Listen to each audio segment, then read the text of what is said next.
सात संगत जी बड़े प्यार और सत्कार से बोलना जी। धन निरंकार जी, सदगुरु माता सुदीक्षा शबिंदर हरदेव जी महाराज जी की जय। निरंकारी राजमाता गुरु बचन अवतार की जय। सात संगत जी, भक्ति सभी करते हैं, सभी को जिस रूप में करते हैं सभी परवान है।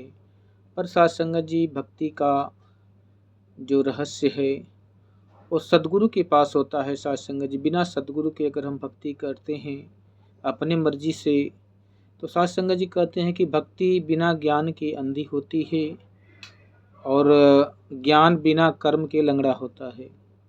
ये सभी कड़ियाँ जुड़ी हुई हैं, ये सदगुरु के चरणों में जाके पूर्ण होती हैं सात संगत जी। इसलिए बिना देर किए ही अगर हम सतगुरु के चरणों से जुड़ जाते हैं तो हमारा समय भी बच जाता है और परेशानी का भी सामना नहीं करना पड़ता।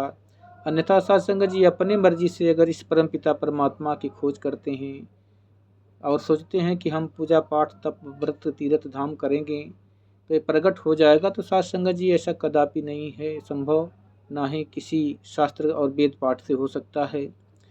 वेद पाठों में इसका वर्णन मिलेगा, इसकी कहानियाँ मिलेगी, इसकी कथाएं मिलेगी जो सुनने में अति रुचिकर लगेंगी, मन को भाएंगी। पर सात संगत जी, परमात्मा का दर्शन नहीं हो सकता। परमात्मा का दर्शन, निराकार ब्रह्म का दर्शन सदगुरु ही करा सकता है।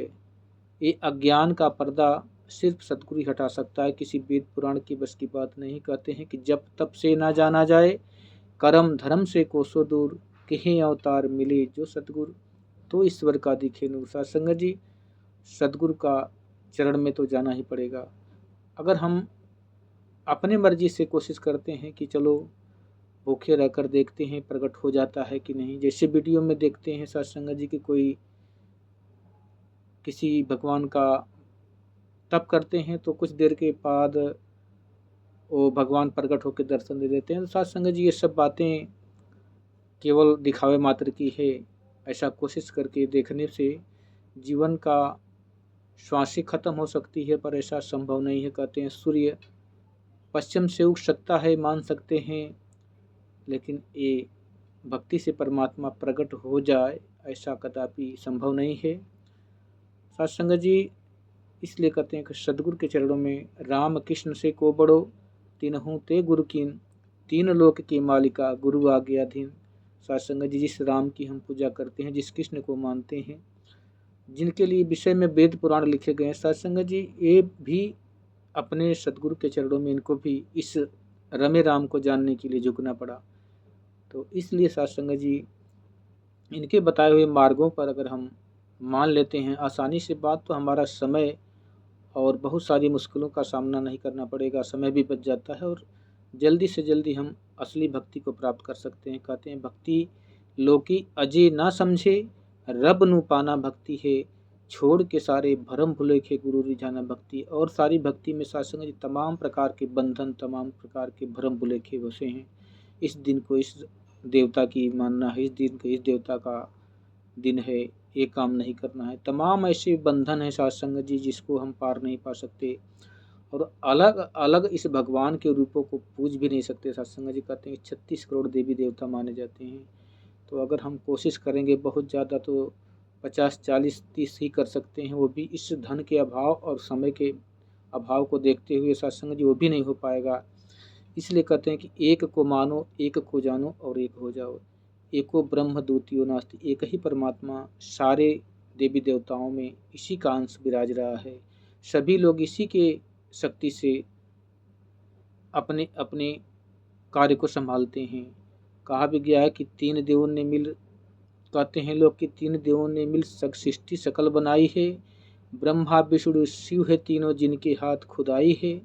एक बनाता है सृष्टि को, दूजा देता खाने को, तीजा कर्म का लेखा करता मृत्यु लोक पहुँचाने को। सच पूछो तो सारी सृष्टि हुक्म एक के पलती है, जैसे जैसे आज्ञा करता वैसे वैसे चलती है। सब कुछ देखे भाले यही सब जीवों का ध्यान धरे, स्वयं बैठ पर्दे के पीछे बुद्धि को हैरान करे। तो इसको जानने के लिए सात संगत जी ये पर्दा जो लगा होता है, ये माया का नवरंग का पर्दा जो है सात संगत जी सदगुरु हटाता है। लोग माया को ही पूजा करते हैं, माया की ही भक्ति करते हैं सात संगत जी। सच्चे से भक्ति को पाने के लिए खुद को समर्पण करना पड़ता है, खुद को, अहंकार को ख़त्म करना पड़ता है। जैसे कहते हैं कि दाना खाक में मिल के गुले गुलजार होता है, ऐसे ही सत्संग जी हमारे मन की आवृत्तियाँ जो होती हैं, सत्संग जी मन की भावनाएं हैं कि मैं बहुत पढ़ा लिखा हूँ, मैं ऊंचे ख़ानदान से हूँ, मैं बहुत अमीर हूँ, तमाम तरह के सत्संग जी ऐसे बंधन है जो हमें झुकने नहीं देते।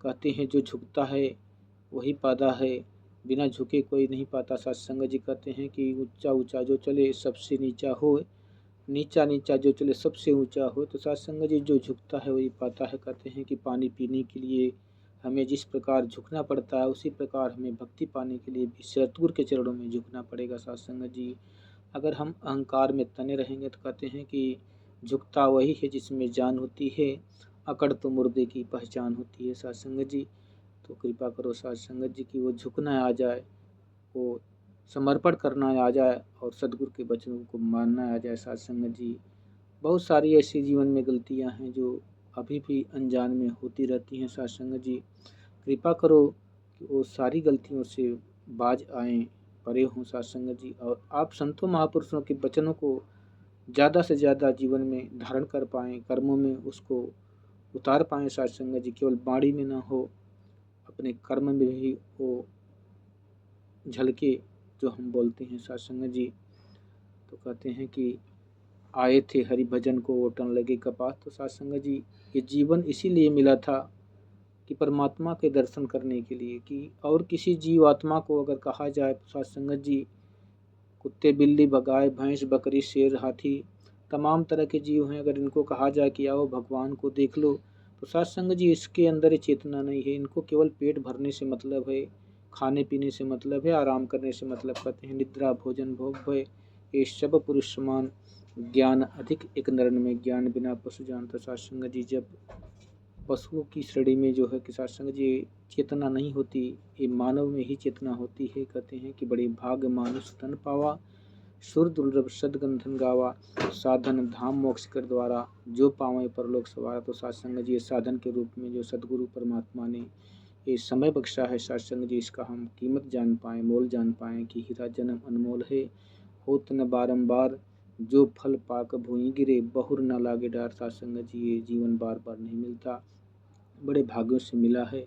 और भाग्य से इसलिए है कि कहते हैं कि निद्रा भोजन भोग भय सब पुरुष समान, अगर इसी में इसको बिताते हैं सत्संग जी तो वो भाग्य वाला नहीं कहा जाएगा। सत्संग इसलिए जीवन में हमेशा अपनी आत्मा का कल्याण करने का मार्ग ढूंढना जरूरी होता है। और सारे कार्य अगर छूट जाएंगे तो कोई न कोई घर के अंदर मेंबर्स जो होंगे, जो बच्चे होंगे सत्संग जिसको पूरा कर सकते हैं। अगर अपनी आत्मा का कल्याण अगर छूट गया रह गया सत्संग जी तो फिर 84 लाख का चक्कर में भटकना पड़ेगा। इसलिए कहते हैं कि अपनी हाथे से अपनी आत्मा का कल्याण करके जाओ, फिर कोई किसी के सहारे रुकना न पड़े कि कोई मरने के बाद पानी पिलाएंगे या नहीं पिलाएंगे। सत्संग जी इस काम को स्वयं से कर लेना है, किसी के आश्रय पर नहीं रहना कि हमारी पत्नी हमारी बच्चे हमारे पिता अगर भक्ति कर रहे हैं तो हमें भी उससे मिलेगा नहीं। सत्संग जी खुद से खुद की भक्ति और खुद से कर्म को संवारना पड़ेगा, सबको अपने अपने कर्मों का हिसाब देना पड़ता है। सत्संग जी तो दास अपनी वाणी को विराम देते हुए आप जी के चरणों से क्षमा चाहता है, जो भी गलती हो बोलने के दौरान